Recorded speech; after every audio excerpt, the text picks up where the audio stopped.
Guys, আসসালামু আলাইকুম। আজকে আরেকটা নতুন ব্লগ নিয়ে তোমাদের সামনে হাজির হলাম। তো আজকের ব্লগটা হচ্ছে মিরপুর 2 থেকে আমার মা কি কি কিনেছে সেটা তোমাদের সাথে শেয়ার করব। তো আম্মু দেখাও কি কি কিনেছো। এগুলো সবই আম্মু শখ করে কিনেছে। খুব সুন্দর না? হ্যাঁ হ্যাঁ, এটা অনেক সুন্দর না? তো দেখো গাইস, এই যে এটা একটা মাটির পাতিল। খাবার সার্ভ করার জন্য।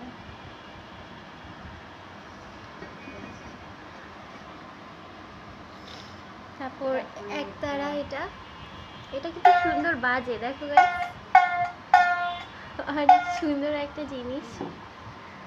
আর এটা ঢেকি। ঢেকি। আচ্ছা দিমু, তুমি কেটেছি না? হ্যাঁ, ঢেকি। হ্যাঁ, এটা অনেক আগে ব্যবহার করা হতো। এই যে ধান নিয়ে ভাঙে। আমাদের বাড়িতে একটা ছিল, আমার মনে নাই। তো এটা অনেক সুন্দর একটা জিনিস। তো দেখো গাইস, আরেকটা জিনিস এখানে আছে খুবই সুন্দর, আমরা সচরাচর চলাচল করি। অনেক সুন্দর, যেটা খুবই আমাদের প্রয়োজন সব সময়। তো এই জিনিসটা থাকবে না, এটা হতে পারে না। আর এটা একটা ট্রে, ঠিক আছে? তো এটা আমার খুব পছন্দ হয়েছে।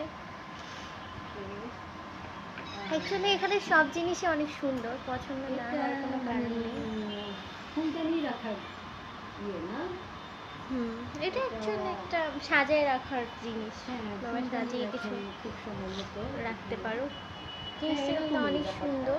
ঠিক আছে, দিমু তাই না? এখানে ফুলদানি রাখবো, ঠিক আছে? হ্যাঁ, ঠিক আছে, ভালো লাগবে। আচ্ছা, এটা কিনেছি, এগুলো কিনেছি, ঠিক আছে? আচ্ছা, জিনিসগুলো কেমন হলো সেটা তো গাইসরা বলবে। আমার কাছে তো অনেক ভালো লাগছে। আর ভালো লাগছে, খুব ভালো লাগছে। তো তাই বলুক কি কি ভালো লাগছে।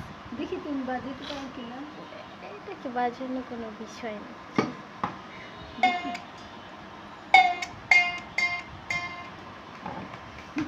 তো আজকের ব্লগটা এই পর্যন্তই। যদি ব্লগটা এটা, এই নৌকা কি তুমি কখনো উঠো নাই না? নৌকাতে উঠাবে, ঠিক আছে? নৌকাটা অনেক সুন্দর না? দেখো, আবার একটা পতাকাও আছে। হ্যাঁ, এটাতে বাংলাদেশে একটা পতাকাও আছে, অনেক সুন্দর। তো আজকের ব্লগটা এই পর্যন্তই। যদি ব্লগটা ভালো লেগে থাকে, লাইক, কমেন্ট, সাবস্ক্রাইব করতে ভুলো না। বাই।